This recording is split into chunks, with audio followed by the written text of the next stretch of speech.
matter came up and then she extended. Whichever way. Yeah, whichever way, that leave, whether extended, whether a fresh one, was because of the judgment of the Constitutional Court. I have not heard the chairman of the Electoral Commission say anything.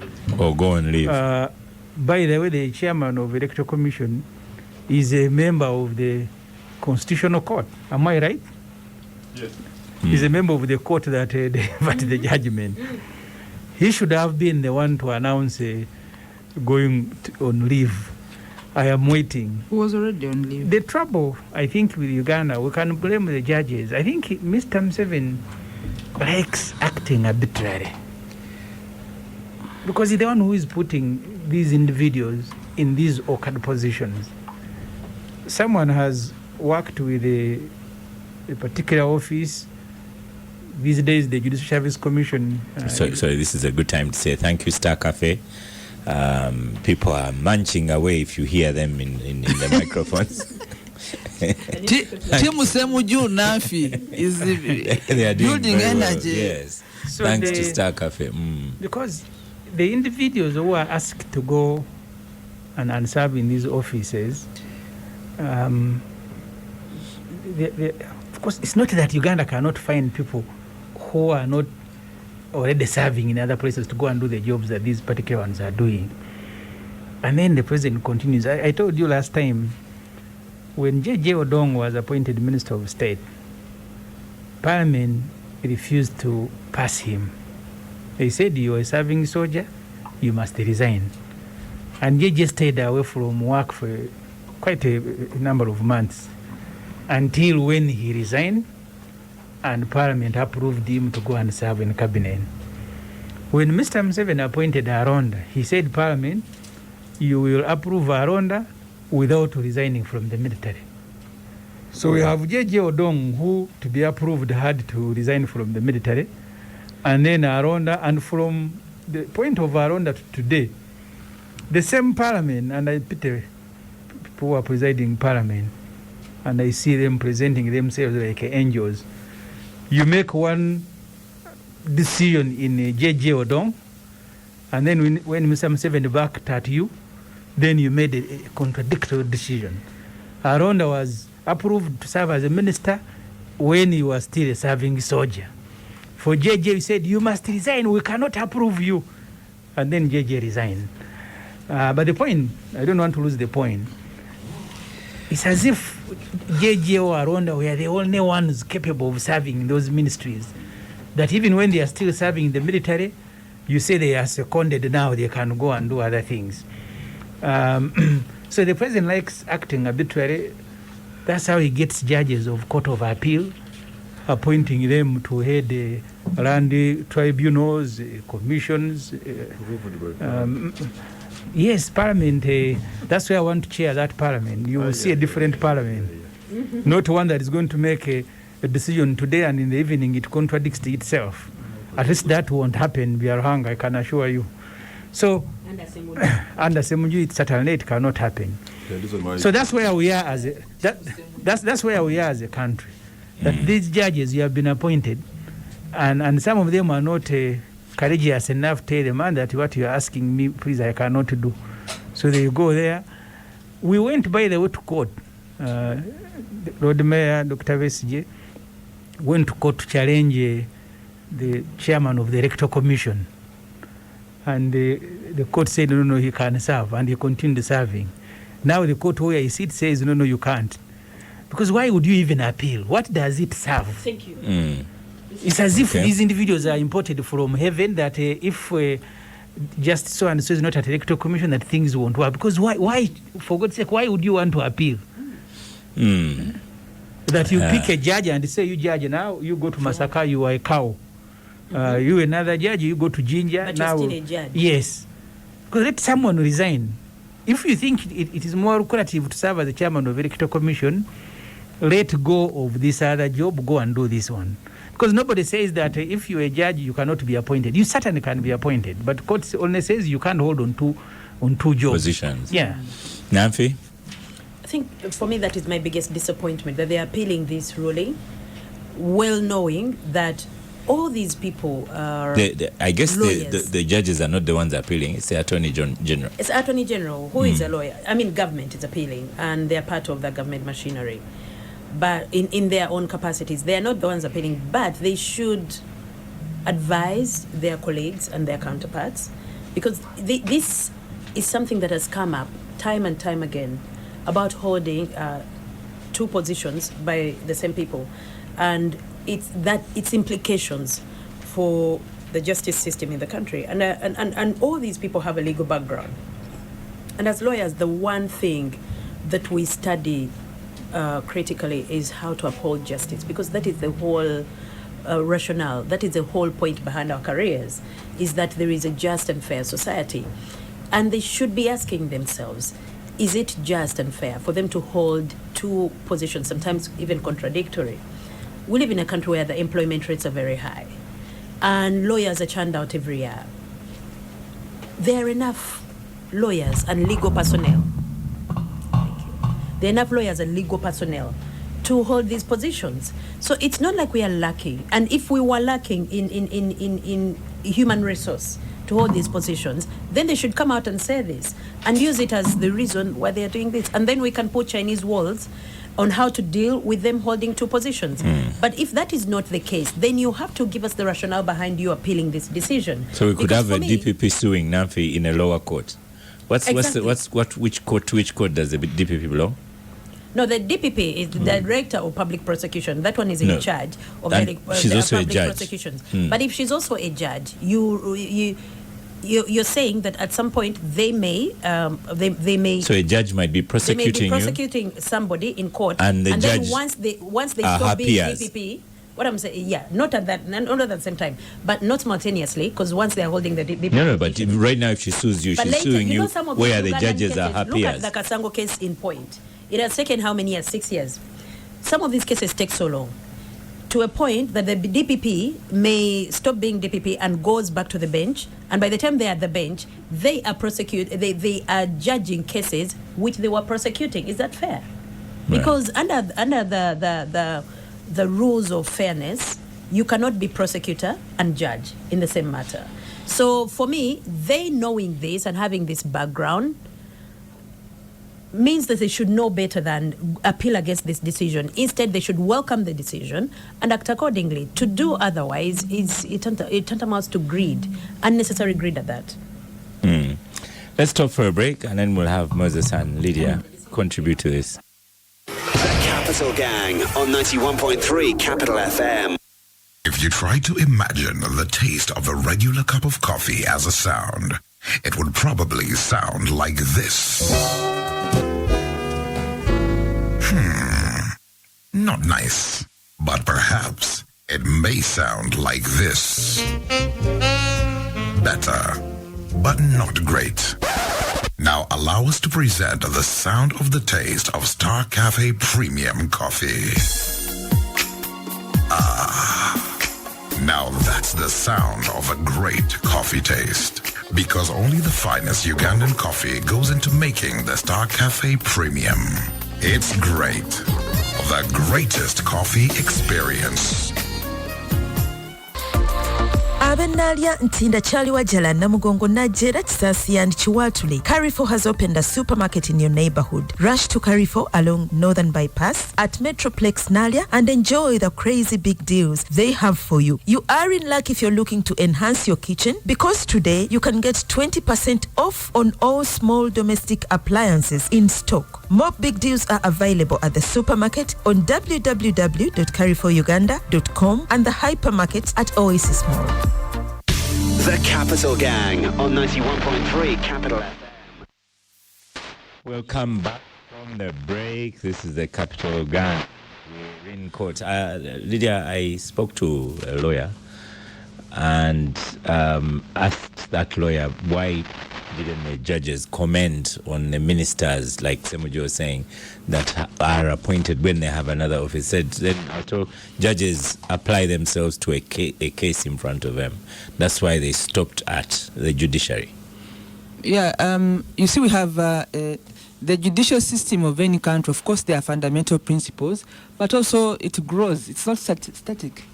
When there is a matter before a judge, and Nafi knows this, you can excuse yourself if you have a conflict of interest. So if you've been a judge, a justice, a DPP judge, a DPP, and a case before you might at somebody's rights, both the litigant or yourself can either raise or excuse yourself. So the issue of recent times judges it's a principle of conflict of interest.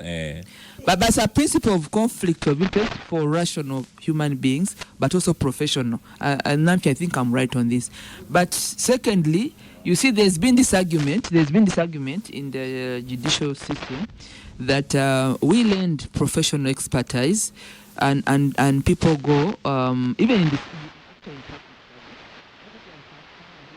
can take leave without pay and go and do an assignment for government of Kenya or for IGAD as an international agency, and when his contract has ended, he can come back and continue his assignment with the government of Uganda under where he is now. So there is no contradiction in that. But if you strictly apply to the Constitutional Court judgment in terms of you cannot hold two jobs, then it means that we will have to also because we have judges in Uganda who have been serving the East African Court of Justice, and that's not just 1 year; it's 7 years. It's 7 years, but it's the same. They go and serve there. You see, you a judge in Uganda. Nafi has a case in Uganda, and the appellant court is in East African Court of Justice. And then you go there and you meet seated at the bench of the East African Court of Justice. But also the principle of conflict of interest. By maybe saying because I'm serving I'm still on the bench in Uganda, I may not hear your case if there is quorum, but they can also refuse. So this is a matter that can be reviewed, Oscar, because it's also applying in Uganda. Uganda has been expertise in Seychelles. We have a case. We have a case in International Court of ICC. We have all judges in Uganda going to serve. So you can say that that's a different case, but the principle remains the same, because these are appellate courts. Supposing I have a case in Uganda that has failed, and then I come and find you there, you're justice in Uganda, and I've come to appeal outside the courts of Uganda. So that interpretation can still be for debate. It can be out there for debate, and I have seen people. There is the Nafi, listen. There is the contract job that is short term, where you go and run an assignment and finish, and then the civil service, it's a long term. It is permanent and pensionable. So this debate is over there. When we were beginning the East African community, we had so many staff of Ugandan civil service coming to do contract jobs with the EAC to grow but they were like 5 years, then they would come back home. It has since stopped. So this is progressive, because they're saying no, you are still on the payroll in Uganda, even if you live in Uganda, this gap is being filled up, and then you are working in East African community. So that has since stopped, and if you choose to go to EAC Secretariat, then you linguish your job in Uganda for somebody else to take it up. So the debate is open. I don't have it's not a one shoe fit all, but I think that it's progressive. For me, if somebody wants to take up a contract job at the Electoral Commission is how many years? Is it 7 years renewable? Then you have to choose whether you want to go and do a contract job or you want to stay in the civil service until you're 70 in the service of the judiciary. Okay. Moses?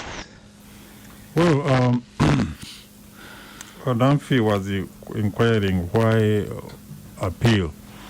Sometimes appeals help to define cases much better. For instance, I remember if you recall the Justice Calendar case, here had been a judge who was not it was found out had not been qualified to be a judge because of what happened when he was entering, I think, the university at the time. And the question was, what about the judgments that person had made as a judge. So the appeal can help, because I haven't read the ruling. If you are saying those people are not supposed to be in those offices, what about the decisions they have already taken in those offices? Do they become null and void or what?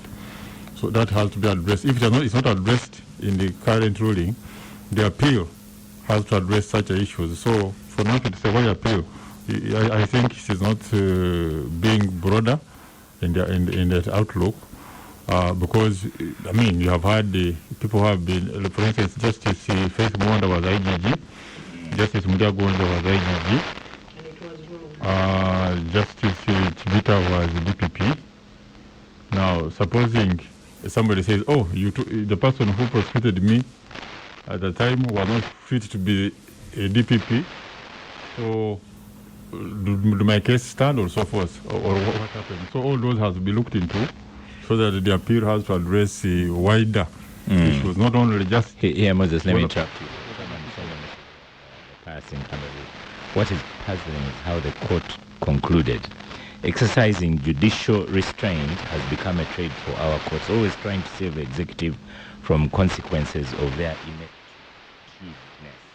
The law was always set in the Monda petition, and still they went ahead to abuse the law. What the AG should have done after Monda petition is to write and caution government and parliament, including appointment commissions, not to appoint anyone of that caliber before they have resigned their office. He did not do that. Then the court was scared to upset their orders, making a ruling that is pro-government. Well, as of now, since the matter has been appealed at the higher court, let's wait for the ruling. And I think that the Attorney General has also applied for stay of execution, meaning that until the ruling is made, these people who are holding such offices should continue to hold them legally as attaining the disposal of the case in after the appeal. So let's wait for what comes out of the court. But whatever happened was done in good faith. To appoint any judge to another office was done in good faith, not in bad faith. The decisions have been taken in those other offices have been taken into account. We don't have Actually, Moses, let me interrupt you again. When you say good faith, a lot of opposition people have complained before this judgment that appointing the chairman of the electoral commission was not really particularly in good faith, and there was unfairness attached to that. Not just complaining. We went to court. What was bad? What was bad in appointing Justice Byaruhanga as the chairperson? Because he has worked for the president, he has had cases for the president. He worked for government. Appointed by the president. Yeah, well, he worked for government, the DPP. In fact, by the time in the 86, That's also constitutional. Wait. By the time, by 86, Justice Byaruhanga was already within the judicial system of Uganda. So the president found him. He didn't come with him from the bush.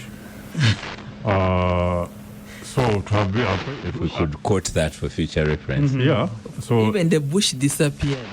So the point I'm making is that the president made those appointments on the legal advice, and nobody said this is illegal at the time. No, we said so. Wait, but you are not you are not a court. You are not judges. We went to court. Now, if And lost. wait, if this could the ruling. Of course, the president follows the law.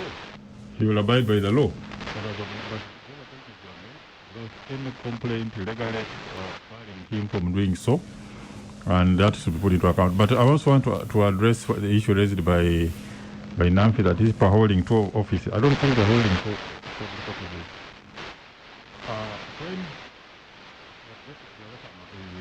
When is appointed the chairperson of the electoral commission, he ceases getting his emoluments from the judiciary and gets emoluments from the electoral commission. Similarly, when Justice Mudiagonja was at IGG and Justice Mwanda was at IGG, they were not being paid twice. See, Moses, we went or thrice. Can I tell you, we went through all this. We said, how do you calculate their benefits? When you are serving at a electoral commission, because benefits are calculated multiplied by the number of years that you have served. So we said, when you are calculating your benefit, for example, in the judiciary, and we raise these matters during processing of these appointments, do they count or they don't count the years that you are away? And it caused the problem. When you go back to yes, you've been away for 10 years, then you return, but they're going to pass you as someone who has been in the judiciary for 30 years for purposes of calculating your terminal benefits. And when we raised all these matters, your people said, no, the president is right. And you also have terminal benefits where you're coming from. Confusion, total confusion. But that's still the public service can look into it.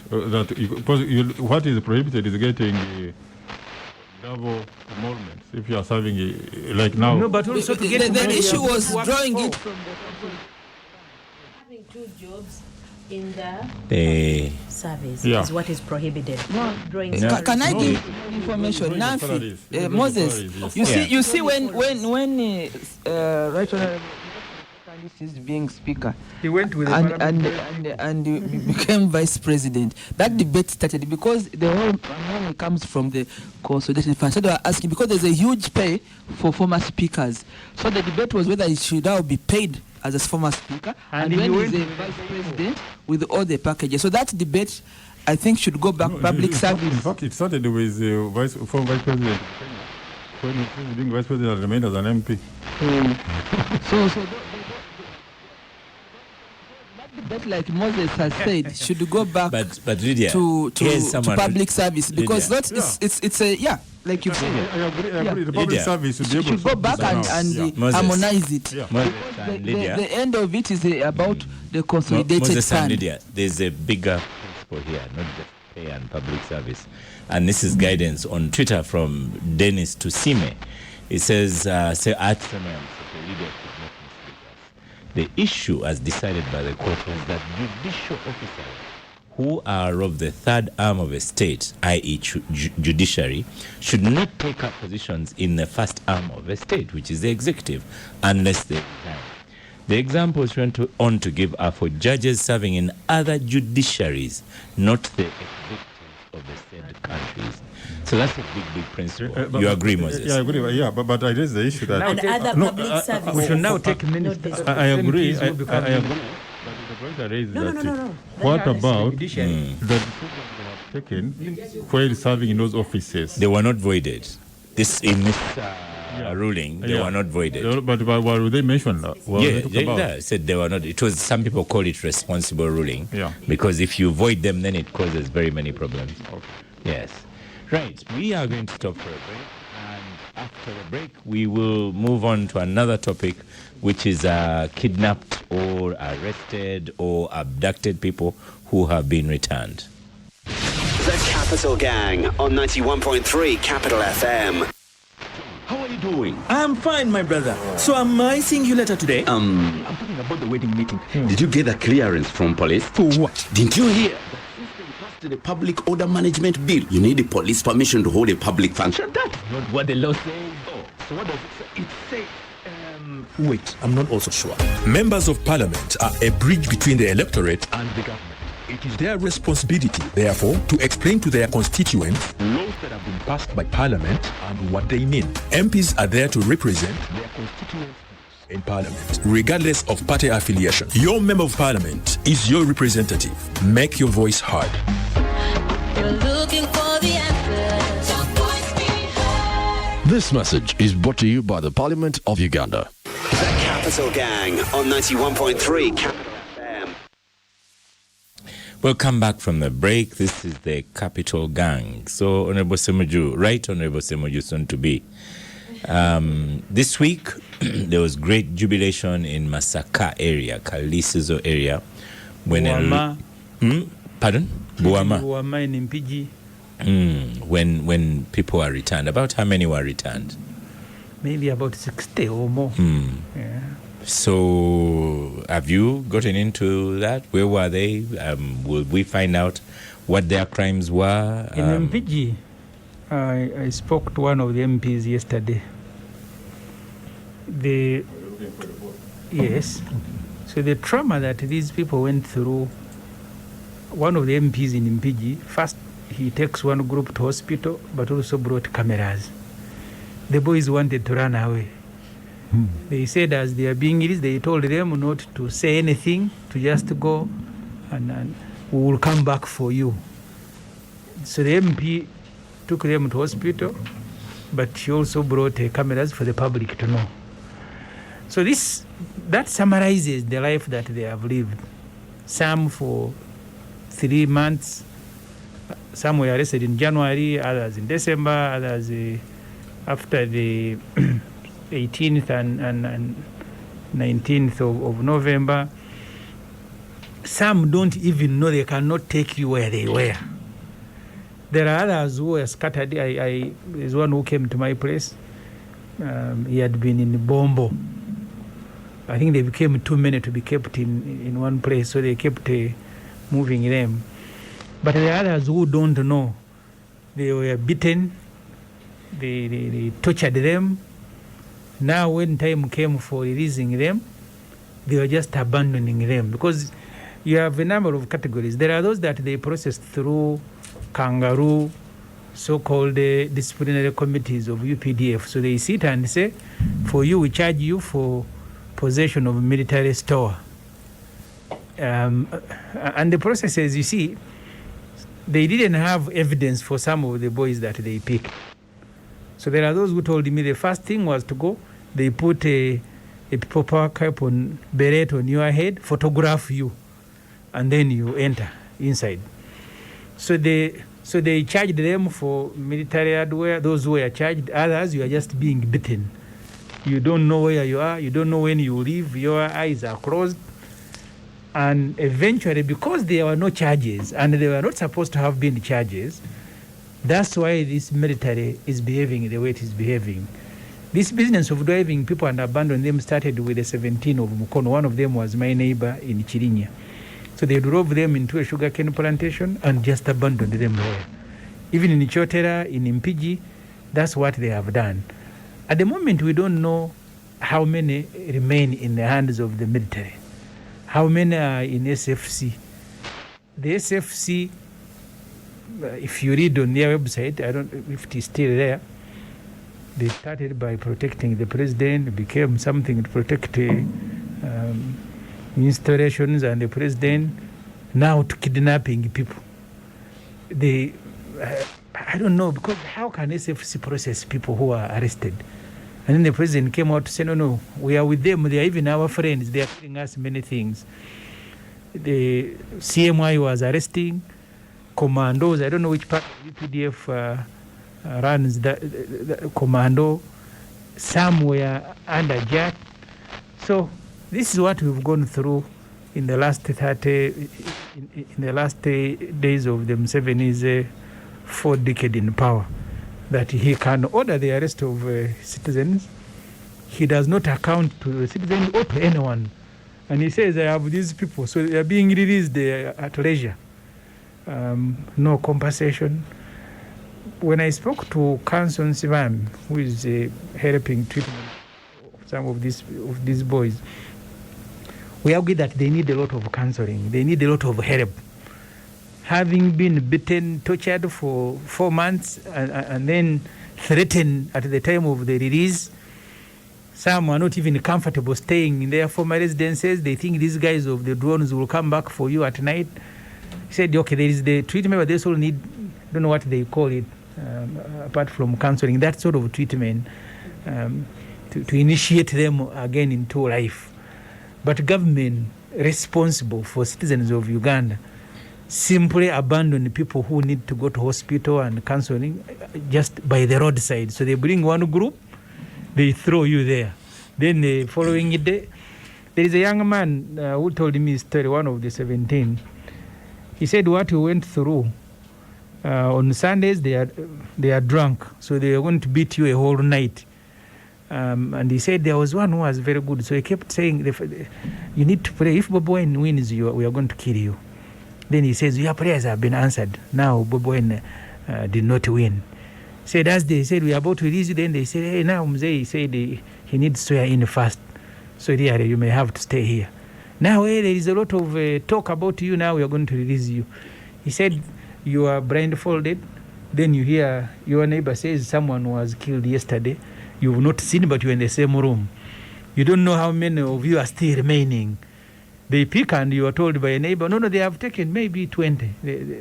So yeah, that's how Mr. Museveni has handled this whole situation, that the state can turn against its own citizens, kidnap them, beat them, torture them, and then release them with no charge, Moses, no charges.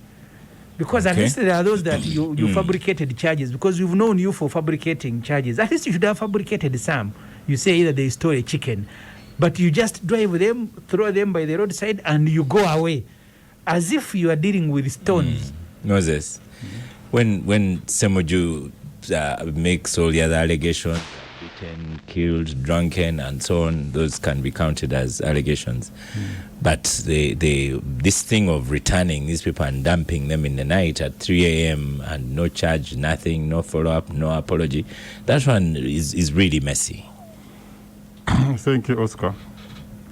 You see, when the president, in one of his addresses, I don't know if it was the last one, but in one of his addresses, mentioned that many of the people have been cooperative, have given a good information of intelligence nature on what some people are planning. Because most of these young people are being used by other people. And it has always been a rule of what we're calling the misleader and the misled. So these were just being used. Even when we had amnesty going in the north, many people had been arrested for having been participated in the war, were not charged. For purposes of harmony, they were left to go back to society, notwithstanding that they had carried out criminal treason against Uganda.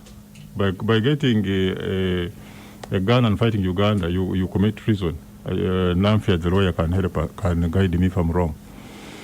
He can be my lawyer now for the studio.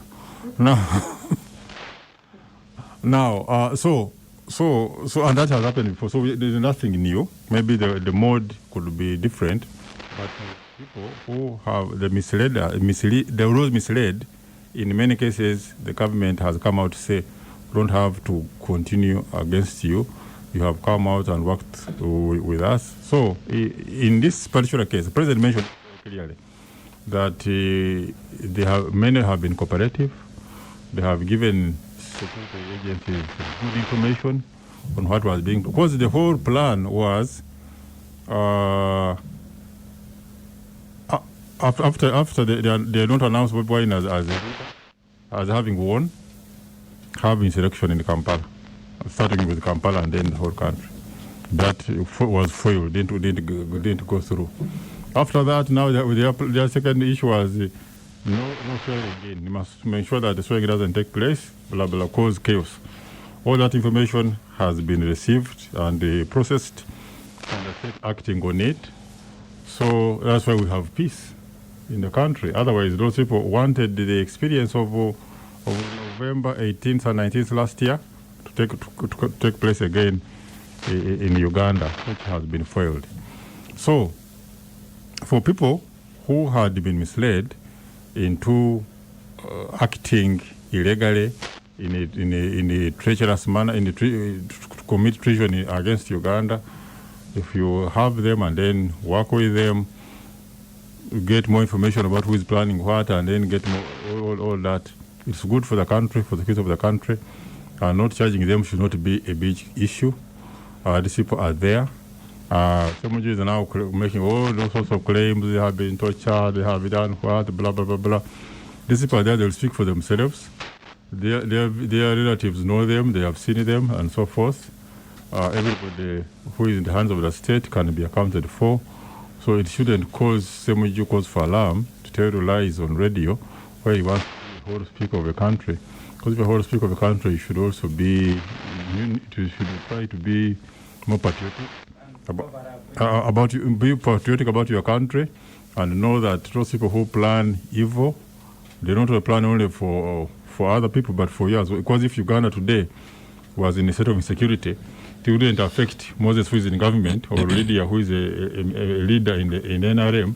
It would affect you as well.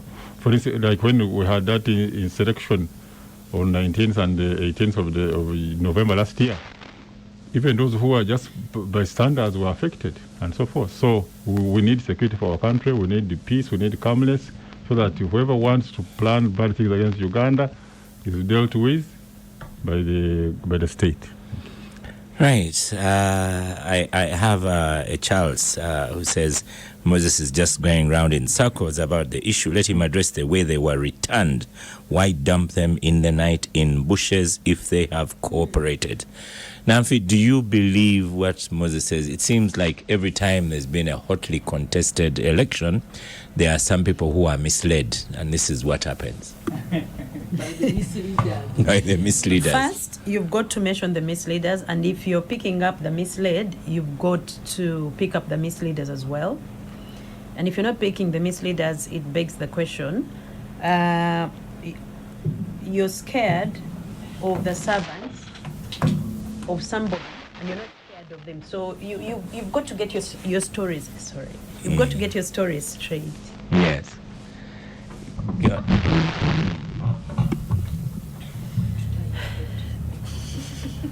Go on. My career was never in journalism.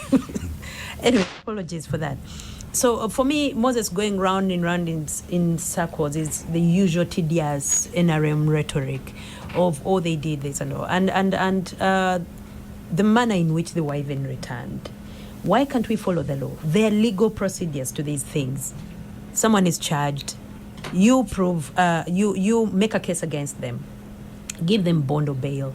There are legal ways of doing this. You just don't pick them up in drone and then dump them when they are no longer useful to you. And lest we forget, Edimotwe, Nubianli, Chuma Chayesu, and the other 46 are still incarcerated, and still there is no reason to incarcerate them. Secondly, why are they being court-martialed when these are not military people?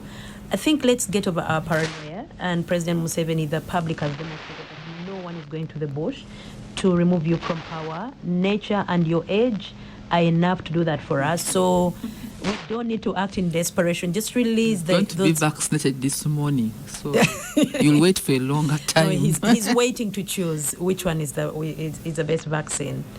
But I digress. What I'm saying is the public was never going to rise up against the president or the man who declared himself president, because let me give you an example. When you see these prisoners in yellow doing work at a farm, usually those prisoners are the people who are about to leave jail. They have a month or two to go. You know why they don't even send them with an escort? Because I used some at my farm. And you know why they don't send them with an escort? Because they know very well that if they're recaptured, it's not illegal. You can actually ask for them and pay the prisons. Yeah, they have a very bad attitude. So no, I didn't use them for long. You have to give them chapatis and juice. Don't digress. And still Don't digress. So, they sit and do nothing. But I digress. But the reason why the closer they are to being released, the less security they need when they are releasing them to do work, is because at the end of the day, they're about to get out. So Uganda is at that stage where the president doesn't have long to live. And if he doesn't have long to live, there is no desperation that would make these young people who are in their 20s risk their lives to get an 85-year-old out of power. It doesn't even make sense to them. So I want to assure you, Moses, that these young people were never going to rise up against you. Should you pick up Bobby Wine now and beat him and all these images come out, they will rise up, like you did in November. So do not be deceived that in November, the masses went to the streets because they were trying to, take over government and it was a coup d'etat. It wasn't. You went and arrested Bobby Wine in a vulgar manner and incited the public knowingly, knowing that they're going to rise up, go to the streets and do this. You didn't do it this time, and no one is going to do that. So release the people, release those young men and women who just wanted change in their leadership so that they lead better lives, and let them go about their businesses. Whether the president stays in power or not for the next 20 years, we shall see. Nature has that covered. Lydia. Nature can come for you earlier. Nature is welcome, but nature has that covered. Lydia. Yeah, first of all, I would like to recognize the role of the media that brought this conversation so that both sides can be heard, and that on side of government, of course, there's the element of accountability. Legally, but also politically, government owes people protection and also their property. So I hope that there can be a frequent countdown of accountability of who is now missing as at 27th of March, because it has been on. Or if I agree that when people get arrested for missions, they should go through the due process of the law. But we should also talk about, so that we are able to explain why they've been arrested. That means very, very important, because crimes are out there. People were burnt acid, people were stoned, they were beaten, but it's difficult to explain why people get arrested if we don't get them through the due process of the law, because there's a lot of violence out there. And even when you wear a political lens, where people have strongholds, there is violence. These semujjus in their strongholds, they are very violent. In many times, there's a time, during, I can never forget, during the elections of Bugiri municipality, where semujjus friends were strong, they blocked me for 2 hours without telling me why I could not move, or on a public road. So it is not that it is a one way on one side violence, but for me, why I'm very firm on this is that let's get it, if people are in the wrong, let them get arrested and go through the due process of the law, and then they get punished. Because without that, then we cannot be able to be accountable and to defend. But talk about violence, they have a medal, a gold medal in violence, where they have strongholds. And they can actually kill.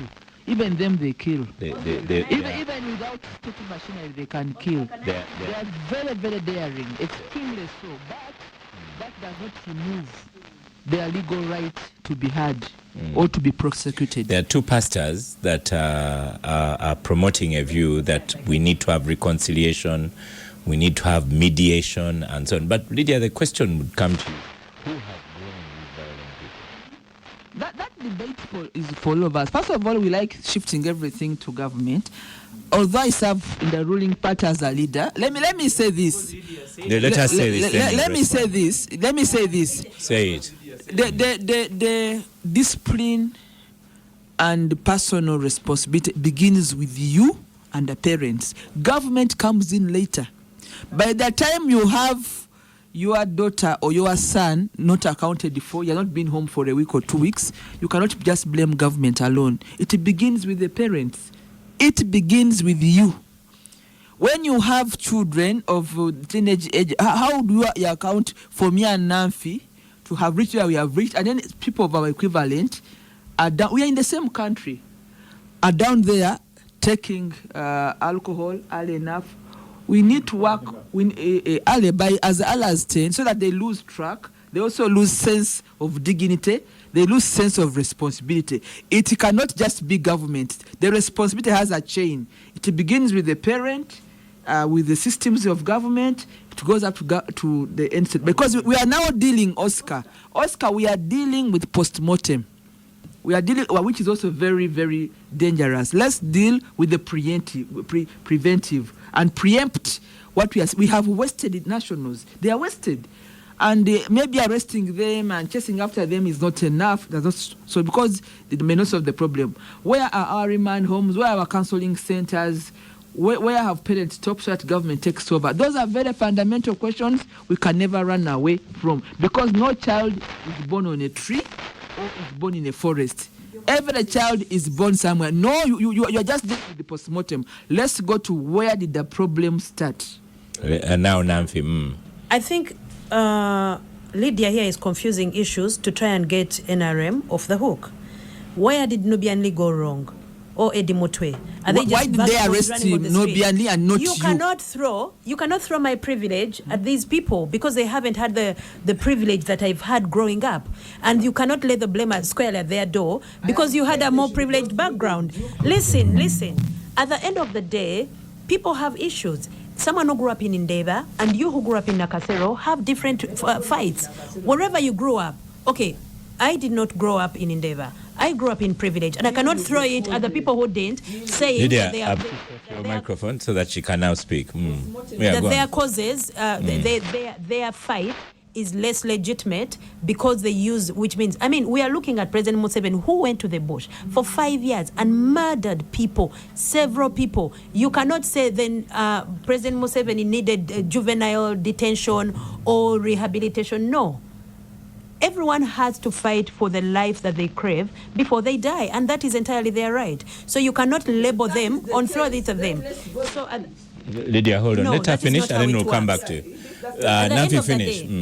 Oscar, at the end of the day, if these people are entitled to have, if we live in a country with systems and laws, so you cannot lay the blame at the victim's door that you were wearing a short dress, that's why you're raped. No, deal with the rapist. And the rapist and the blame squarely lies at their door. Like Lydia said, some of these images I may not like. On that I agree. The back ends with the leadership. Honorable Semujju, you also wanted to comment on this.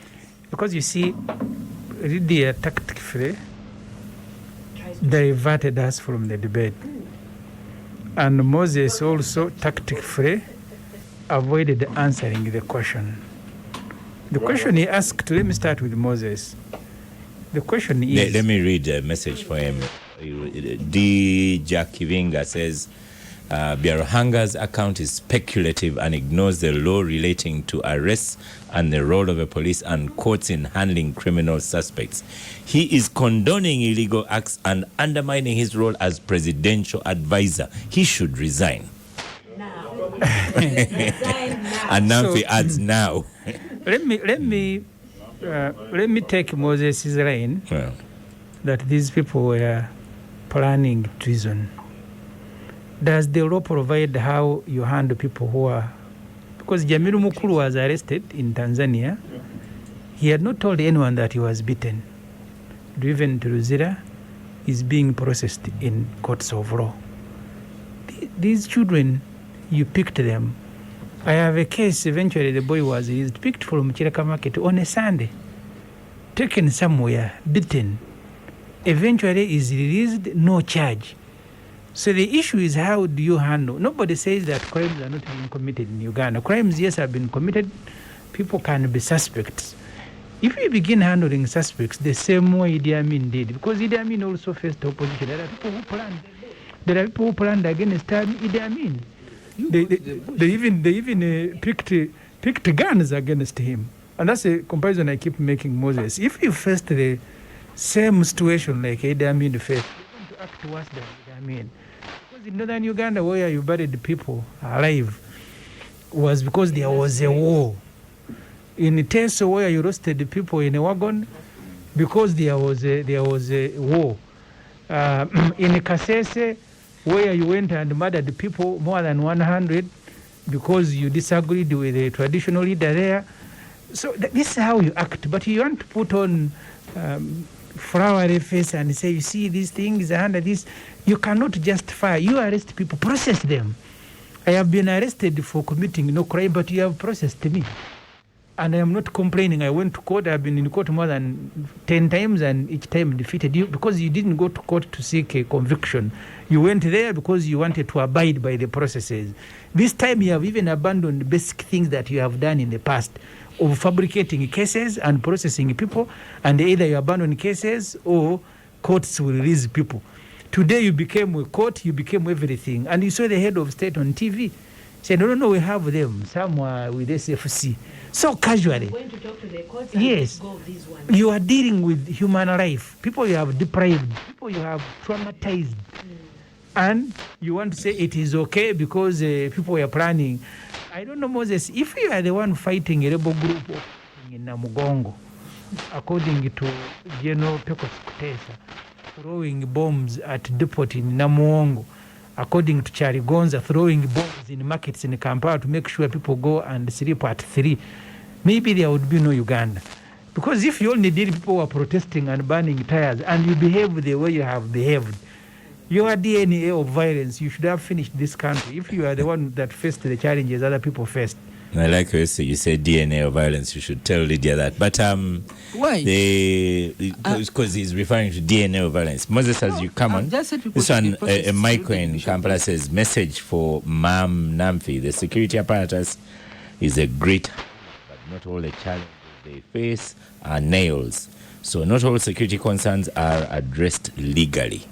I hope you've understood that one, because I'm not sure I've understood that. All security concerns should be addressed legally. That is how normal countries operate. Okay. Once you go down the rabbit hole of illegal solutions to these issues, you're not going to stop anywhere. But also, Oscar, I wanted to remind Lydia that violence is not meted out from these gangs. It's not meted out by just these opposition groups that, as they allege. We have it on record. With the government training thugs to join in on riots and beat up people and destroy properties. That stopped with General Kaira. It did not stop with General Kaira. No. Mambo Zebra was killed in December, and the video, they actually, in that video, Moses. he says they participated in the riots and wanted 10,000 shillings, but government was giving them 5,000 shillings per person. So trust me, that is still ongoing. I've told you, Oscar, Moses. here. When President Museveni was appointing Eric Byaruhanga, he wrote to Mururi Mukasa and he said, Eric Kayanja is the one who knows these things of robbers. That's why I'm pointing him to head Operation Wembley. And what happened? Yes. They killed people in the streets. You've heard from D. Jack Kivinga saying Moses should resign. What's the final comment? Well, These abductees. First of all, what is your opinion on resigning? I'm not resigning. First of all, government does not condone mishandling of people who have been arrested. In fact, you remember like last time when the CDF came out to apologize when journalists were beaten by soldiers, and the people who were involved were punished. So government does not condone. However, when people are arrested and the processing, if you can just go to court and charge them. But if they're able to provide you with good information and see these people are being misled, the government just took that decision that we don't have to prosecute these young people, but they are giving us good links of who is doing what, and by doing so, they are doing a good service to the nation. Semujju is saying, is giving an example that during the NRA war, the units which were near Kampala, which were doing whatever they were doing, well, the government of that time failed to deal with that security situation at the time and lost out. Our government has been able to deal with the security challenges of our time, and that's why we have been here for 35 years, and we are counting more years. So, don't compare us with those who failed to deal with security situations. Go on. Wait. Don't compare us with those who failed to deal with the security challenges of that day. For us, we have dealt with the security challenges of today. You were the security challenge of the day. Yes. And you have your microphone and we became a government. But for you, Nanfi, who is the security challenge of today with your people, you can't become a government tomorrow through the same means. Okay. Now, how you handle people, I mean, you have had the situation in the U.S. when they they arrested people in connection with the September 11 and put them in Guatemala. When did they charge them? For us, we have had our people talk to them, listen to them, and said, you can go back. We have got enough information from you, and that's normal. In fact, what you should do is how to rehabilitate them for the time they have lost. That's when we can come out and deal with it. But to say that everybody arrested must be charged, because in the process of taking them to court, you lose more information. That's what the law says. But when you deal with them, well, when you become Speaker of Saramenda, that's why Moses, only have your microphone on. I said when Semujju becomes Speaker, which it won't happen with Saramenda law, but in the process. Okay. When he becomes speaker, we shall amend it. Lydia, I have a mic in Kampala says, tell Lydia, NRM in their stronghold areas are more violent. Lydia, just remember the primaries. So we're going to stop for a break. We are not comparing violence. Violence is bad in every stronghold. Okay. Let's stop for a break. After the break, we will go to speakership. When are the speaker elections? What's happening? We have a candidate here, the Right Honorable Ibrahim Semujju. The Capital Gang on 91.3 Capital FM. The first ever virtual Uganda Film Festival is here. The Uganda Communications Commission is celebrating all the hard-working members of the Uganda film industry under the theme Rebuilding a Resilient Film Industry in the wake of the COVID-19 pandemic. Visit us on Twitter, Facebook and Instagram to check out this year's nominees, riveting movie trailers and our movie screening schedule. Come and see what our film industry has to offer. This is the real deal. This year, voting for the People's Choice Award is via our social media pages. Make sure that you attend the virtual prestigious Grand Annual Gala on the 2nd of April 2021 by following the link availed on our website and our social media pages. There will be free cinema viewings at Acacia Mall, Metroplex Nalia, Victoria Mall Entebbe, and in Barara. The Uganda Film Festival is brought to you by the Uganda Communications Commission. The Capital Gang. 1.3 Capital FM. Welcome back from the break. We have Honorable Semujju, who wishes to be Right Honorable Semujju. A couple of weeks ago, when he'd announced his candidature, I did ask him what madness befell him. And he said it was definitely not a madness. He said it wasn't a madness. He said he's in it for sure. But now we've seen the Speaker actually went ahead to launch the campaign and also saying for those who think she's not NRM, she's entirely NRM. So let's start with basics. When is this election? The program, if it doesn't change, because we have become, I graduated in Mackay in 1998, we all graduated the same day, 98. The subsequent graduations have been taking place over a period of 2 weeks. So Parliament is now 529, so swearing in will be a whole week. 20th, I think, is the 20th of May is the last day of swearing in, and the following day, 21st May, because the Constitution says it's a first activity of Parliament when it is fully constituted. So that's when these elections will take place.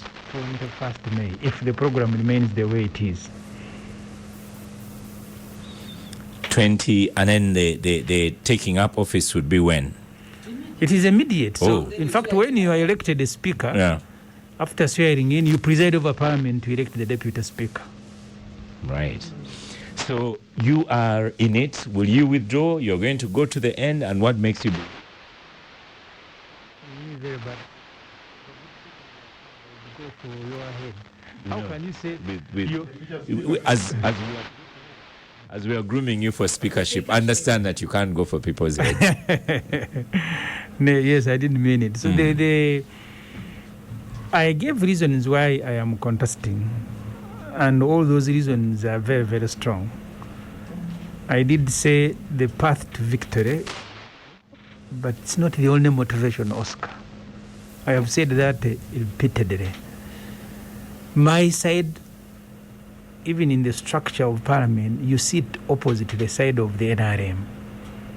There is no way, and I've asked colleagues, I have some of my colleagues in the opposition saying we don't have the numbers. I told them, you see, the election of the speaker is just one decision. Every single day we are going to be making decisions for the next 5 years.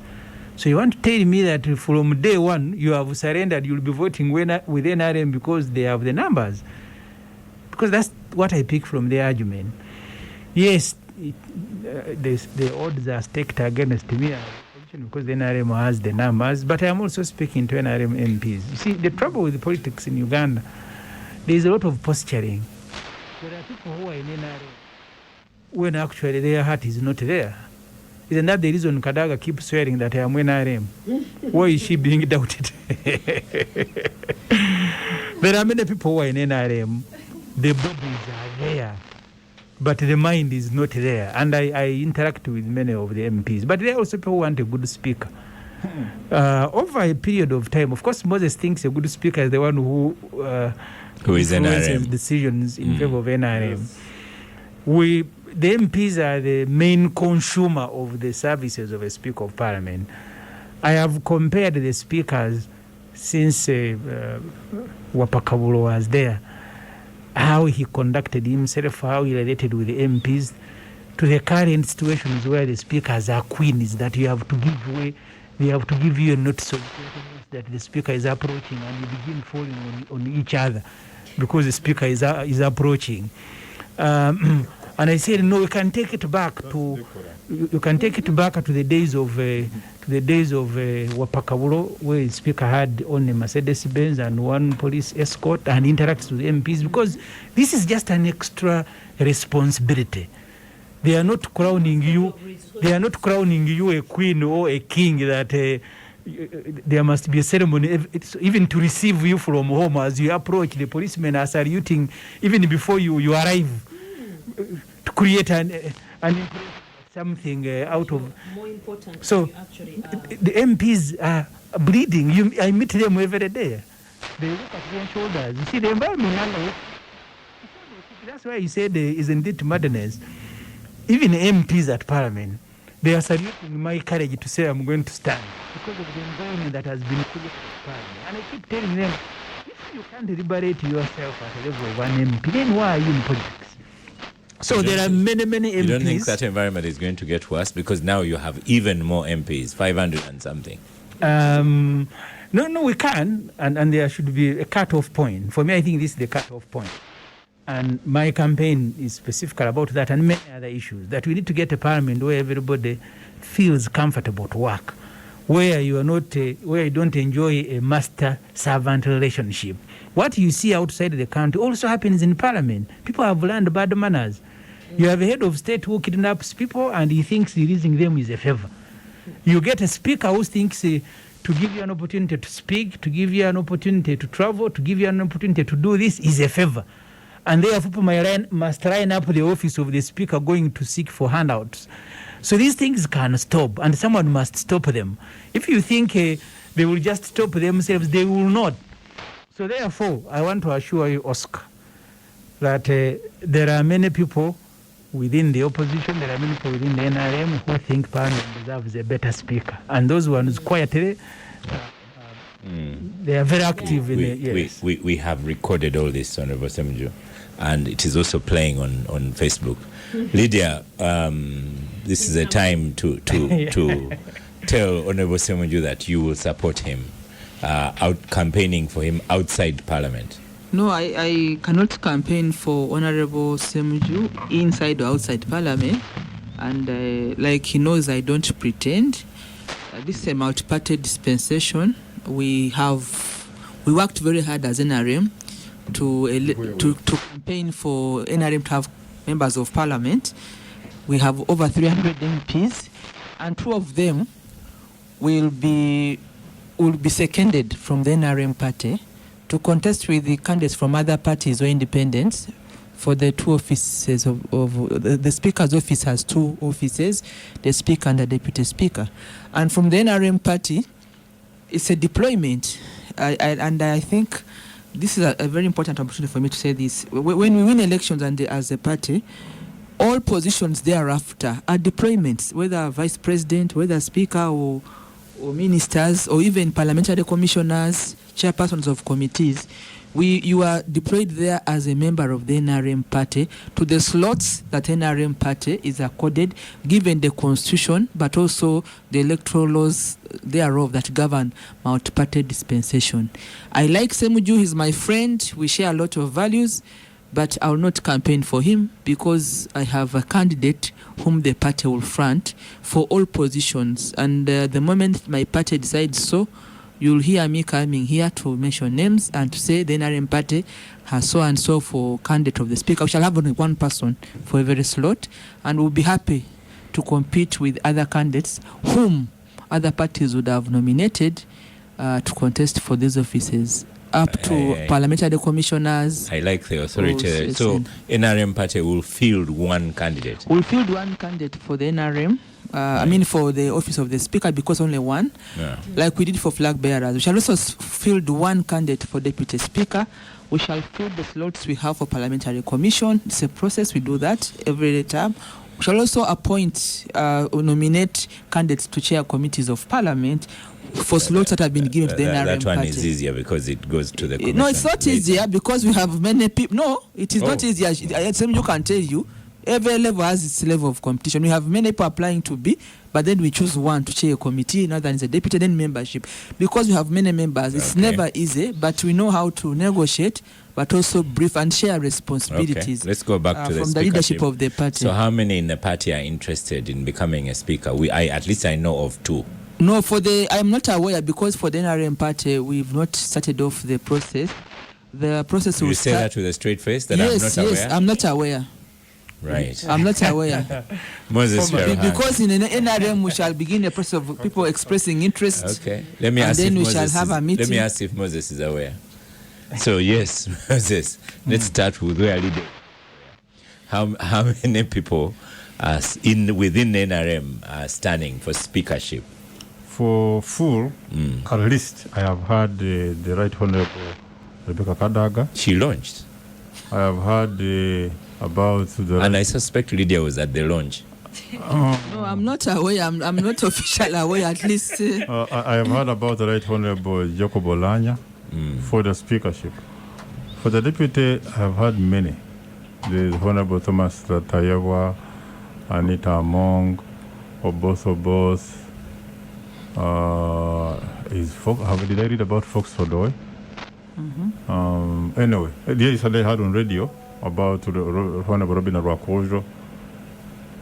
Yesterday was so I've heard about Bahati for deputy. So there are many I've heard, but as Lydia says, the NRM will come out with officially through the processes. We have SEC, we have the NRM caucus.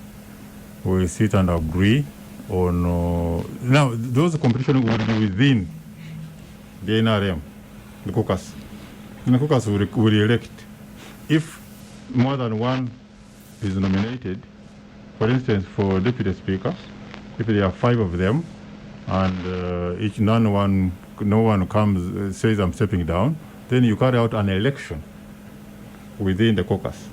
If for the full speaker, you still have 2 or more candidates, still you do the same, and then NRM goes to the House on the 20th as per the program which has been told to us by semujju, but which has been released by the clerk of parliament. They go to the House with 1 candidate for each of the slots. And while semujju has said people are saluting him for his courage, definitely the speaker will be from the NRM. Because you have a number. The deputy speaker will be from the NRM. But it's good for people like semujju to come out, because see, on a wedding there is always these bridesmaids, the emperekeze. But they are not the people who have wedded. So semujju is good. He has shown his candidature. So there is a democracy in NRM. But if he can be the Mugole will be different. Let's stop for a break. The Capital Gang on 91.3 Capital FM. Godzilla will come for him. There can't be 2 Alpha Titans. Who bows to who? Kong bows to no one. The world needs Kong.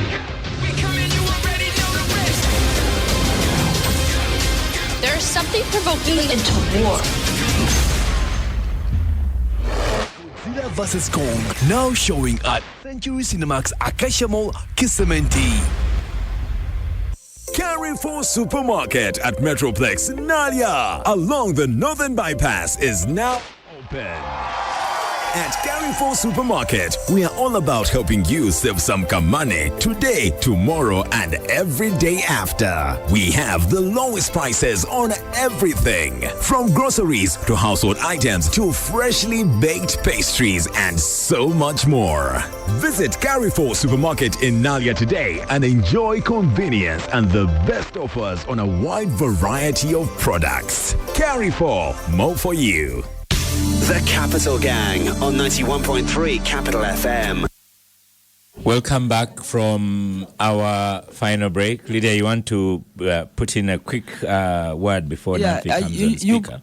Like Semujju and others always speak loudly, they keep saying that the independence of Parliament, and they draw their strength from the Commonwealth parliamentary practices. The office of the Speaker and Deputy Speaker, you're supposed to be dragged to it. You're not supposed to come and say, it is me, it is me. They're supposed to drag you. But like, of course, I have said, for us, we are waiting for... We are waiting official process, and you all know that I have a conflict of interest to debate this, because at some point, I'll be part of the teams that will be selecting or vetting candidates for the NRM party, because they participates. But the mixing, accommodating all other arms, the parliamentary practice or the Commonwealth practice, Semujju, you know this, you're not supposed to go out, you're supposed to drag you into the chair. They pick you from there, they say, "Tis Semujju." They drag you, they say, and you should even be crying, you don't want. They say, "Oh no, you are going to be." You should be crying that you don't want to be, then they will drag you into the chair. Now you have spoiled the whole beauty. Yeah, Moses also wants to add in a small. So for me, because of the principle of conflict, I cannot debate this matter beyond. People will appreciate that. Go on, Moses. Oscar, add on that. It's a Commonwealth practice that in the majority of cases, the ruling party provides a speaker. So that person being dragged to the office of the speaker is always from the ruling party. Well, they have from the majority What party. criteria do they use to choose this person? Now you're presenting. No, he didn't have. Clearly he did. Because, you see, I don't even know. Nanfi, but I don't even know right why now, we are discussing drug archaic practices of archaic Nanfi, cultures. hold on. Right now, amongst the panelists, you're the independent person, because we have two NRM, we have a candidate, and now you are the only one. You may be the one who can comment objectively on this. So, Nanfi, here are the issues. The Speaker, Right Honourable Rebecca Kadaga, launched the speakership campaign, invited many people at her launch. Then Honourable Semujju had spoken already, and then I noticed that now Right Honourable Deputy Speaker is also now out in the media and speaking. In fact, that's where I first heard that about trips being rewards. So there you go. I think NRM should come out and tell us who they want for speaker. But they will. At an appropriate time. At an appropriate time. This little game between Olanya and Kadaga is a bit exhausting. And I'll go back to something Semujju said. In a country where our leadership doesn't achieve much, and where most of our leaders are mediocres driven by purely self-interest, how much they fight for these positions. You see somebody with all these escorts and police escorts and military. What Semujju has been saying, and you wonder what have they achieved to even earn that, to earn that pomp, to earn that clout. You look at the position of Speaker, and Honourable Kadaga, bless her, she's a woman, and I'm a raging feminist. It broke my heart when I saw that in the top 25 positions in Uganda, there's only one speakership, which is held by a female. But tokenism aside, what has she achieved in the last 20, she's been 25 years as Speaker. No. She's 20, but she's going for 20. Yes, you wonder, what has she achieved? What are her achievements? Because when I was watching the launch, I was waiting to see what she has done for her to earn this position once again. You look at MPs asking for more positions, and they're presiding over constituencies where people are very, very impoverished, but they're asking for another, they've been there for 20 years or 15 years and asking for another 5 years to lead these people, and you're asking them, on what grounds do you even come back to the same people and ask for this position? you ask yourself, and I think this is a sickness that we should be dealing with as a country. Leadership driven by greed and self-promotion. And for me, this whole speakership exemplifies this. Most of these leaders, it's about self-promotion and it's about them. And when you ask them what they're going to do for this country, because if you've been in this country and you've been a leader in the last 25, 35 years, you've been doing badly. And that is why this country is where it is. So I get bored even watching these processes. Maybe we need to go back to the archaic systems of dragging someone forcefully. And I wonder which criteria they use to choose who to drag. But that has